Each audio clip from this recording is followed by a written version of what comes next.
Здравейте хора, днес е Велики четвъртък и затова вижте колко много яйца боядисахме. Първа кошница. Тук на една салфетка наредихме още една кошница и тук едно сърце с едно златно зайченце. Днес толкова се трудихме, че най-добрите яйца, които направихме с салфетки, едното беше това. И други се получиха много хубави, като ето това.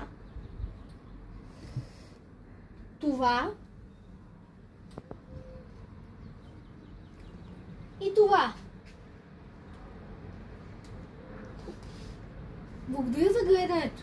И ако искате да гледате още такива видеа, с още яки неща в празниците, с футбол, гейминг и история, и забавни скетчове, абонирайте се за канала, харесайте видеото за още такива видеоклипове. Надявам се да ви харесва. Тук това е овцичката Дори, зайчето Бъни, зайчето Гого. Това е едно яйце, което аз вчера нарисувах. И това е зайчето Киндер. Благодаря за гледането. Чао! Хубав ден! Весели празници и до нова среща! Чао!